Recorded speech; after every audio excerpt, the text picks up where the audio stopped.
Hello, I'm Dane, and this is Dane Explains. At least at the day this video comes out, Christmas is only 2 days away. But have you ever wondered how Christmas got to be December 25th? I mean, besides the obvious answer that it's Jesus' birthday, people have debated on which day Jesus was actually born for almost 2 millennia. Most secularists claim that the early church moved the date to December 25th to match pagan holidays. Others assert that that's not true. So, who's right? And how did Christmas come to be on December 25th? Let me explain.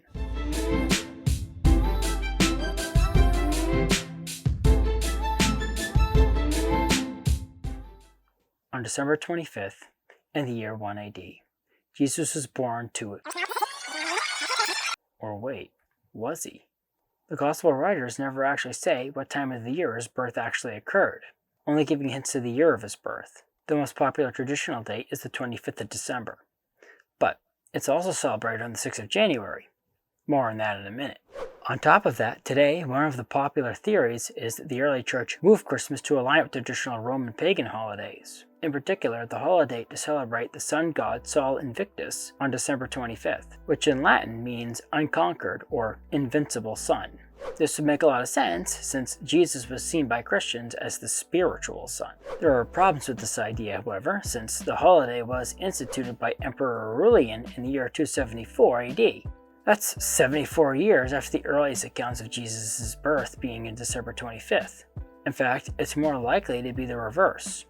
Emperor Aurelian fixed the celebration of Sol Invictus on December 25th to compete with Christian celebrations in the honor of Jesus' birth. On top of that, the Romans were persecuting the Christians at the time, so the Christians often tried to avoid having holiday celebrations on the same day as the pagans. Clement of Alexandria around the year 200 wrote about all the dates he'd heard proposed, and none of them were December 25th. People said August 28th, or May 20th, or April 20th, or 21st. Sadly, he never gave the reasons for these dates. To put that into perspective, that's like us not being able to pin down the dates of the things that happened during the US Revolutionary War. Well, it's probably because birthdays just weren't a big deal for the Jews back then. 2 dates were settled on: December 25th by the Roman Church and January 6th by the Armenian Church. The Armenian Church still keeps the January 6th date to this day. Today in the West we know the January 6th date as Epiphany, also known as Three Kings Day. And it marks the end of the 12 days of Christmas, which have been popularized by the song. In the early church, Epiphany was associated more with Jesus' baptism than the Three Kings. Considering the name Epiphany, it makes sense. An epiphany is an eternal revelation, and the Holy Spirit descends on Jesus during his baptism, and the Holy Spirit reveals. Also, it makes sense that some people would pick Jesus' baptism to celebrate his birth, since baptism is considered to be a rebirth. And if you didn't know the real day, that would be a pretty good day to pick. Of course, no one knows for sure, and only a small minority celebrate Christmas on January 6th anyway. The earliest reference we have to the December 25th date is from Hippolytus, who was a contemporary of Clement of Alexandria. It seems the people in Rome were much less confused about the date than the people in Alexandria, because in the year 204 AD, Hippolytus wrote in no uncertain words that Jesus' birth was on December 25th, and his death was on March 25th. He even gives the days of the week. You'll notice that March 25th is exactly 9 months before December 25th. And that gives us a bit of a clue as to why the December 25th date was picked for Jesus' birth.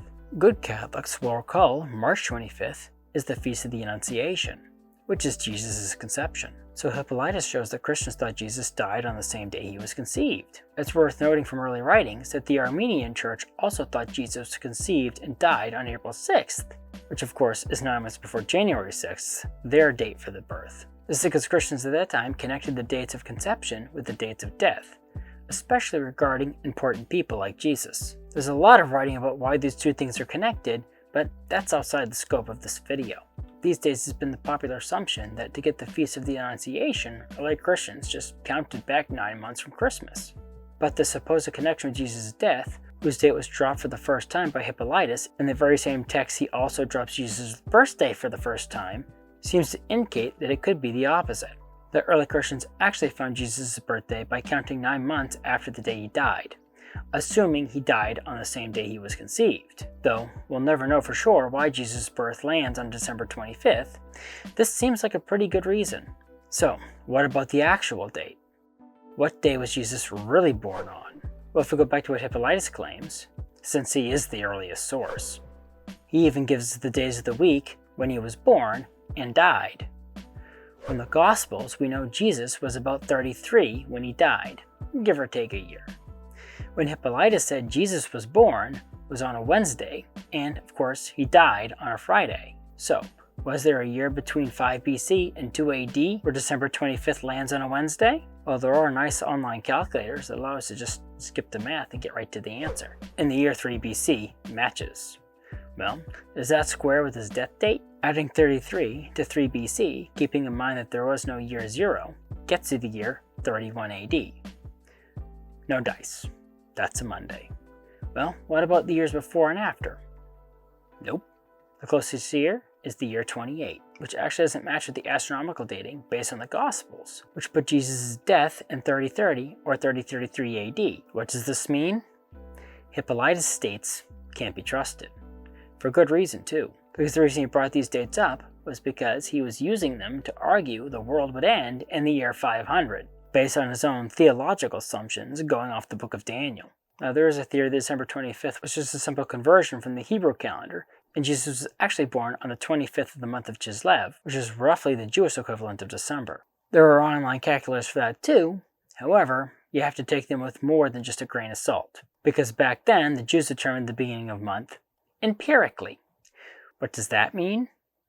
That means they would only declare the start of a new month once someone observed the first signs of the crescent of the new moon, which usually made the start of the month lag a few days, give or take. Besides, Hippolytus was really clear about Jesus' birth date and death date. To keep things consistent, if we were so sure about both and we knew the death date, why wouldn't we just subtract 3 months from Good Friday every year to get Christmas? And we don't.